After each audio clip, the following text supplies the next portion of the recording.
तो बिहार से बड़ी खबर, नीतीश कुमार कल 7वीं बार बिहार के मुख्यमंत्री बनेंगे। कल शाम 4 से 4:30 बजे के बीच नीतीश कुमार सीएम पद की शपथ लेंगे। लेकिन नीतीश कुमार का डिप्टी कौन होगा, इस पर सस्पेंस अभी बाकी है। रेस में सबसे आगे सुशील मोदी का नाम चल रहा था, लेकिन गवर्नर से मुलाकात के बाद राजनाथ सिंह ने यह कहकर कि अभी फैसला बाकी है, सस्पेंस को और बढ़ा दिया है। राजनाथ सिंह ने कहा डिप्टी सीएम कौन होगा जल्द इस पर फैसला हो जाएगा, लेकिन कौन होगा राजनाथ सिंह ने इस पर सस्पेंस बनाए रखा है। एनडीए विधायक दल के नेता का निर्वाचन हुआ है और श्री नीतीश कुमार जी सर्वसम्मत एनडीए विधायक दल के नेता निर्वाचित।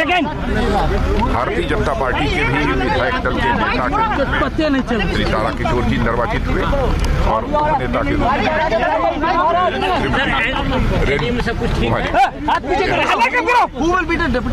अब वो फैसला होगा तो आपको जानकारी इसकी मिल जाएगी।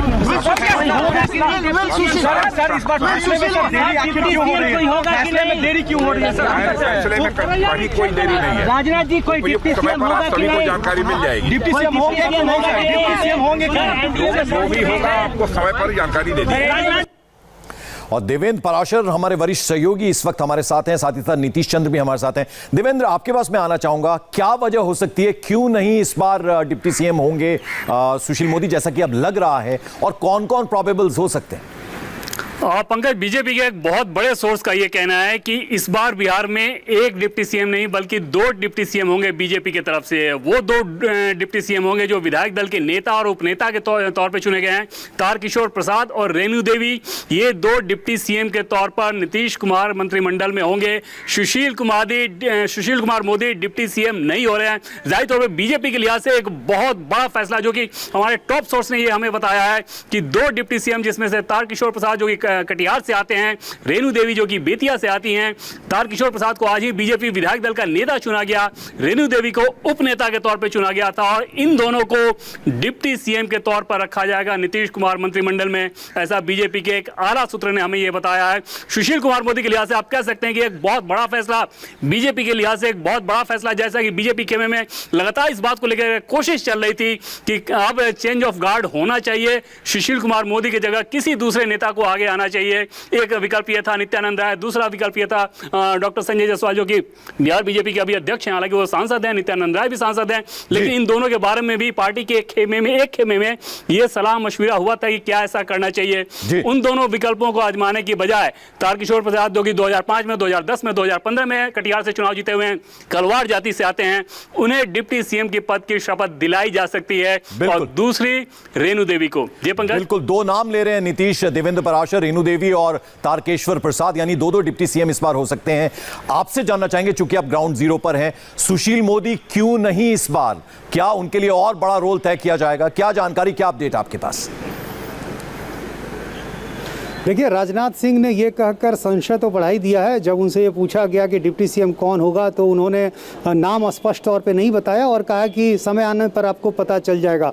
तो ये अब सुशील मोदी के नाम पर संशय, हालांकि जिस तरह से खबरें आई, यहाँ तक कि सुशील मोदी के दफ्तर के तरफ से फेसबुक पर ये पोस्ट भी कर दिया गया, और फेसबुक पोस्ट में ये बता भी दिया गया कि एक बार फिर से सुशील मोदी डिप्टी सीएम बनने जा रहे हैं। लेकिन अब जो खबरें आ रही हैं उससे ऐसा लगता है कि सुशील मोदी डिप्टी सीएम नहीं हो सकते हैं, क्योंकि सुशील मोदी ने अपने संबोधन में एनडीए विधायक दल की बैठक के दौरान अपने 30 साल की सेवा का भी जिक्र किया और कहा कि किस तरह से पार्टी इन्होंने क्या कुछ दिया है अब तक। तो एक तरह से विदाई भाषण के तौर पर अब उस भाषण को देखा जा रहा है। इसके अलावा ये संभावना जताई जा रही है कि जो विधायक दल के नेता चुने गए हैं कटिहार से, तारकेश्वर प्रसाद, वो डिप्टी सीएम हो सकते हैं। हालांकि अभी आधिकारिक घोषणा इसकी नहीं की गई है, लेकिन सुशील मोदी के नाम पर एक बार फिर से संशय हो गया है। हालांकि उनके दफ्तर के लोग यदि फेसबुक पर पोस्ट करते हैं तो आप समझ सकते हैं कि किस तरह से उन तक जानकारी पहुंची होगी, चूंकि राजनाथ सिंह के साथ गाड़ी में लगातार सुशील मोदी दिखाई दे रहे हैं। तो लेकिन अब जब ये खबरें आई हैं तो ऐसे में अब सुशील मोदी के आवास पर भी ये चर्चाएं शुरू हो गई हैं कि क्या इस बार सुशील मोदी डिप्टी सीएम नहीं होंगे। और जो बातें आ रही है जो बैठक में नीतीश कुमार ने भी जो कहा, उन्होंने ये कहा कि डिप्टी सीएम का कोई पद संवैधानिक पद तो होता नहीं है, आप हमें मंत्रियों की सूची दे दें, जिनको डिप्टी सीएम भी आपको बनाना होगा वो आप उसके बाद नाम बता देंगे।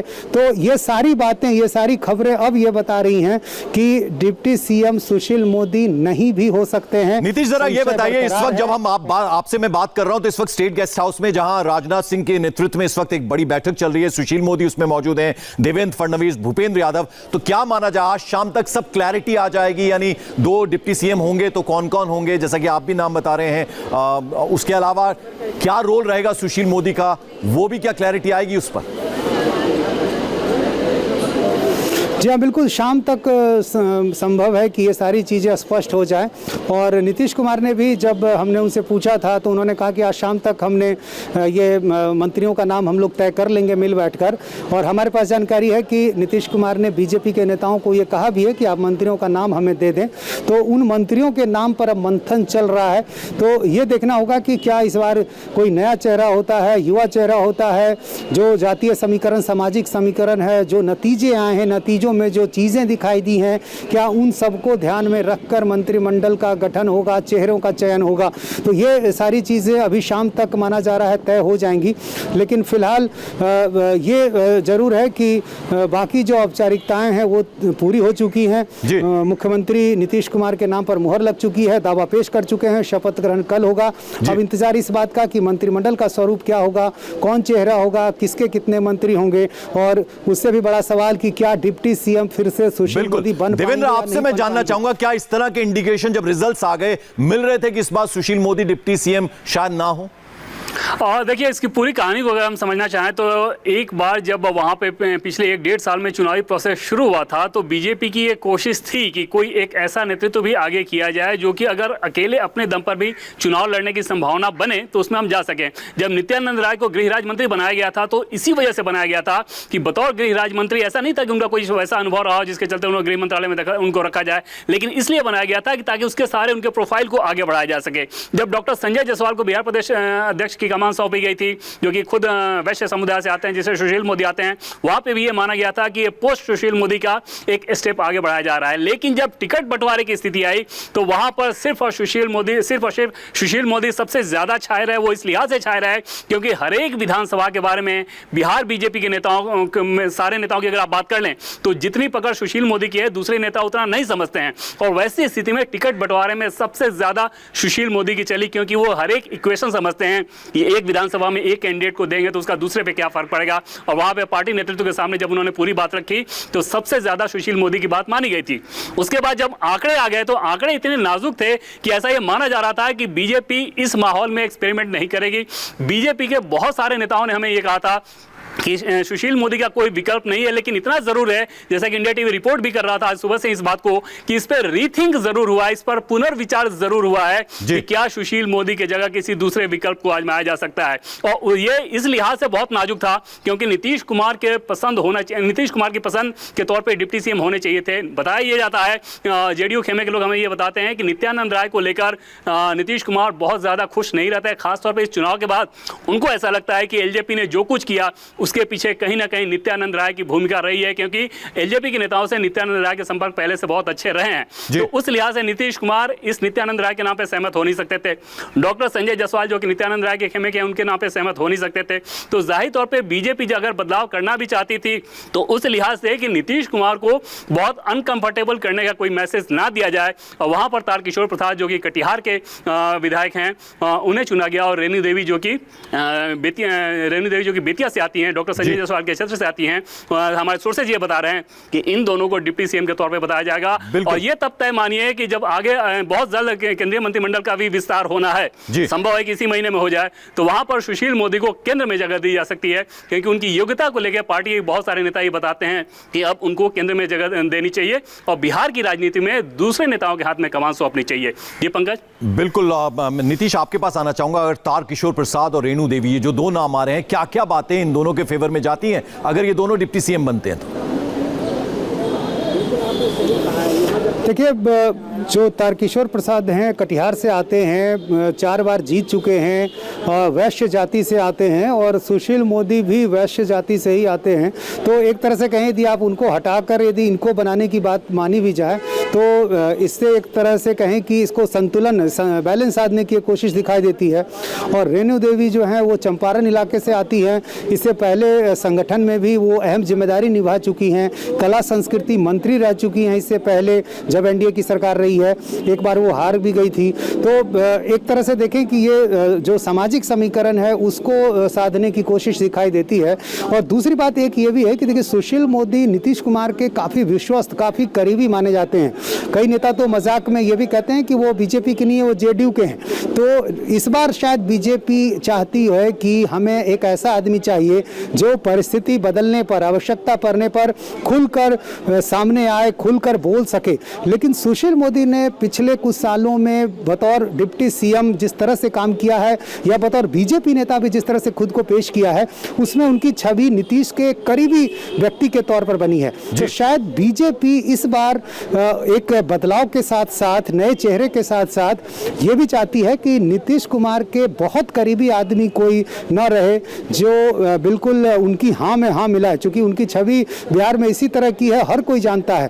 तो शायद एक प्रयोग करना चाहती है बीजेपी, और उससे बाहर निकलना चाहती है कि यदि आगे, चूंकि जो आंकड़े हैं जितने करीब हैं, जितना कम फासला है जादुई आंकड़े से, उसमें आने वाले समय में कुछ भी हो सकता है। तो बीजेपी सारी परिस्थितियों को शायद ध्यान में रखकर ये चल रही होगी, और यही कारण है कि सुशील मोदी की जगह एक नया चेहरा ढूंढने की कोशिश की जा रही है। और ऐसे भी यदि आप बीजेपी में देखें तो एक बड़ा खेमा है जो सुशील मोदी को पसंद नहीं करता है। ये खेमेबाजी जो है साफ साफ दिखती है। कई विधायक ऑफ रिकॉर्ड हमसे बातचीत में ये कहते भी हैं। तो सुशील मोदी को लेकर नाराजगी भी पार्टी में है, एक खेमा भी है जो विरोध करता रहा है। तो इन सारी बातों को ध्यान में रखकर शायद बीजेपी इस फैसले की तरफ बढ़ती हुई दिखाई दे रही है, जिसमें सुशील मोदी की जगह किसी दूसरे चेहरे की तरफ अब विचार किया जा रहा है। पंकज, बिल्कुल। और देवेंद्र, कहीं ना कहीं नतीजे जो होते हैं, इंट्रोस्पेक्शन का भी टाइम होता है। हालांकि बिग ब्रदर की भूमिका में इस बार बीजेपी है बिहार में, तो ये अच्छी बात है बीजेपी के लिए। लेकिन जब भी नेता की बात होती थी तो या तो रविशंकर प्रसाद का नाम या सुशील मोदी का नाम, लेकिन सबसे बड़ी बात यह है कि लोकल लीडरशिप जो है वो तैयार करना एक बड़ी जिम्मेदारी। इस पर मैं बात करूंगा, लेकिन इस बीच आपको बता दें कि रेणु देवी भारतीय जनता पार्टी की राष्ट्रीय उपाध्यक्ष हैं। रेणु देवी बिहार सरकार में मंत्री रह चुकी हैं और 4 बार बेतिया से बिहार विधानसभा की सदस्य भी चुनी गई। इनके बारे में हम बात करेंगे। देवेंद्र, जो सवाल मैंने आपसे पूछा था, और पंकज, निश्चित तौर पे आप इसे ज़्यादा इस रूप में देख सकते हैं कि बीजेपी की अंदरूनी राजनीति का ये नतीजा है। और सुशील मोदी को लेकर, क्योंकि वो हमेशा कमांडिंग पोजीशन में बिहार बीजेपी में रहे हैं, तो उनके सामने दूसरे नेताओं को खड़ा करने की बहुत कोशिश की गई। जैसे नंदकिशोर यादव को सुशील मोदी के सामने खड़ा करने की कोशिश की गई, लेकिन नंदकिशोर यादव उस तरह से पकड़ बीजेपी में नहीं बना सके बिहार बीजेपी में जैसे सुशील मोदी ने बनाया। तो जिन नामों को लेकर पार्टी आगे बढ़ रही थी, इनमें से कोई भी नाम ऐसा नहीं था जो बिहार बीजेपी को समझने के लिहाज से सुशील मोदी के सामने खड़ा हो। आप देखें तो पिछले 5 सालों में अगर आप देखेंगे तो बिहार के हर एक जिले में बीजेपी के किस नेता ने सबसे ज़्यादा यात्रा की, अपने कार्यकर्ताओं से मिले, वहाँ पे जाके कोई कार्यक्रम किया, तो उसमें नाम आएगा सुशील मोदी का, जो कि सबसे ज़्यादा जाते रहे। उससे पहले भी आप देखें जब सीपी ठाकुर वहाँ पे प्रदेश अध्यक्ष हुआ करते थे, दोनों के बीच तनातनी की बहुत सारी खबरें आती थी। लेकिन पार्टी पे जो पकड़ है वो सुशील मोदी की इस लिहाज से ज़्यादा मजबूत रहती है क्योंकि वो बिहार बीजेपी को ज़्यादा समझते हैं, बिहार के पॉलिटिक्स को ज़्यादा समझते हैं, ज़्यादा मेहनत करते हैं। उनके बारे में ये कहा जाता है कि 24 आवर्स पॉलिटिशियन है, हमेशा आंकड़ों के लिहाज से बात करते हैं, फैक्ट्स पे बात करते हैं। तो वहाँ पर दिल्ली में जो बीजेपी के आला नेता हैं उनकी बात बहुत ज़्यादा समझते रहे। अरुण जेटली जब थे तो अरुण जेटली के सबसे भरोसेमंद नेताओं में सुशील मोदी का नाम आता था। सुशील मोदी जो चाहते अरुण जेटली से वो कराते थे, अरुण जेटली उनकी बात समझते थे। तो ये सारा एक बैकग्राउंड था जिसने सुशील मोदी को अगर बिहार बीजेपी में उनकी पकड़ मजबूत बनाया, तो उनके विरोधियों को भी खड़ा किया। जो बहुत सारे विरोधी थे जो बार बार इस बात को कहते थे कि उनको बदला जाना चाहिए। जब भूपेंद्र यादव बिहार बीजेपी प्रभारी हुए और नित्यानंद राय पहले प्रदेश अध्यक्ष हुए, फिर डॉक्टर संजय जायसवाल हुए, तो उसके बाद ये माना जाने लगा था कि अब ये एक पार्टी की कोशिश है कि सुशील मोदी से आगे बीजेपी का सफर देखने को। लेकिन एक दिलचस्प चीज पंकज मैं आपको बताऊं कि अगर ये 2 नाम जो कि हम लोग बता रहे हैं कि डिप्टी सीएम के तौर पे इनको तय कर दिया गया है, तो ये दोनों नेता भी सुशील मोदी खेमे के ही हैं। और मैं एक और दिलचस्प चीज आपको बताऊं कि रेणु देवी का टिकट काटने के लिए प्रदेश अध्यक्ष डॉक्टर संजय जायसवाल के बारे में सोर्सेज हमें बता रहे थे कि उनकी पूरी इच्छा थी कि रेणु देवी को टिकट ना दिया जाए, और ये सुशील मोदी हैं जिन्होंने रेणु देवी को टिकट दिलाया। ये बताता है इस बात की तरफ कि सुशील मोदी की बिहार बीजेपी में पकड़ कितनी है। लेकिन निश्चित तौर पे पार्टी की ये जो कोशिश थी कि अब सुशील मोदी से आगे का सफर देखना है, उसके तहत ये फैसला किया गया। वो फैसला कितना पॉपुलर हो पाएगा, जमीन पे कितना असर दिखाएगा, ये कहना मुश्किल होगा। क्योंकि अगर आपको नीतीश कुमार से हैंडल करना है, नीतीश कुमार को टैकल करना है, तो नीतीश कुमार के कैलिबर का नेता होना चाहिए। चाहे आप शासन की बात कर लें या पॉलिटिकली बात कर लें, जाहिर तौर पर ये दोनों लोग कम से कम आज की तारीख में नीतीश के आसपास भी नहीं टिकते। और उस लिहाज से नीतीश कुमार को भी सरकार चलाने में कोई टकराहट या तकरार की स्थिति का सामना नहीं करना पड़ेगा। बिल्कुल। नीतीश, मैं दो सवाल पूछना चाहूंगा। एक तो ये कि दोनों का रिश्ता, क्योंकि हमने जब जब प्रेस कॉन्फ्रेंस देखी बिहार सरकार की तरफ से, तो हमें बगल में बैठे हुए हमेशा सुशील मोदी, नीतीश कुमार के नजर आते, तो यानी उन दोनों के बीच में रिलेशनशिप शायद बहुत अच्छा। लेकिन अब कहने को ये प्रमोशन होगा अगर सेंटर में उनको रोल दिया जाता है, लेकिन क्या वाकई खुश होंगे सुशील मोदी से? देखिए, सुशील मोदी और नीतीश कुमार की जोड़ी वाकई काफ़ी पॉपुलर रही है और नीतीश कुमार भी बड़े कंफर्टेबल फील करते हैं उनके साथ करने में। इससे पहले जब आप देखें हुआ है तो नीतीश कुमार की तरफ से भी अपनी बातें रखी गई है, सुशील मोदी के पक्ष में वो अपनी बात कहते रहे हैं। लेकिन बाद के दौर में जब नीतीश कुमार लालू यादव के साथ चले गए तो उसके बाद सुशील मोदी का इक्वेशन भी बीजेपी में गड़बड़ हो गया और कई बार तो ये भी खबरें आई कि उनकी जो जिम्मेदारी है कम होगी।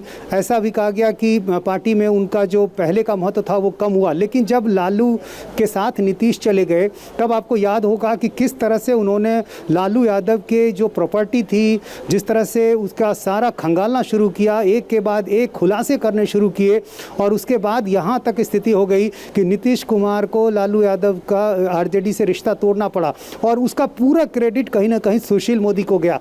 और वहाँ से हम देखते हैं कि फिर एक बार सुशील मोदी की वापसी पार्टी में होती है, पार्टी में उनकी पकड़ बनती है। तो लालू नीतीश के गठजोड़ को तोड़ने की जो पूरी क्रेडिट है वो सुशील मोदी को गई थी। तो पार्टी के अंदर आप कहें कि सुशील मोदी एक समय ऐसा था कि जरूर उनका कद घटता दिखा, लेकिन 2017 के बाद हम देखते हैं कि उनका कद फिर से बढ़ा, चूंकि उन्होंने बहुत बड़ी जिम्मेदारी निभाई। और जिस तरह से आप देखें जीएसटी में भी जिस तरह से उनकी जो भूमिका रही, वित्त मंत्रालय में भी जिस तरह से उन्होंने काम किया, तो पार्टी के अंदर भी एक तरह से उनका महत्व ज्यादा। चलिए मैं बने रहिए आप हमारे साथ। नीतीश, मैं लौटूंगा आपके पास। देवेंद्र पाराशर भी हमारे साथ बने हुए हैं। इस बीच आपको बता दें, सुशील मोदी ने एक ट्वीट किया है। क्या कुछ उसमें उन्होंने कहा, ये आपको बताएंगे। एक छोटा सा ब्रेक यहाँ ले रहे हैं, फौरन वापस हाजिर होते हैं।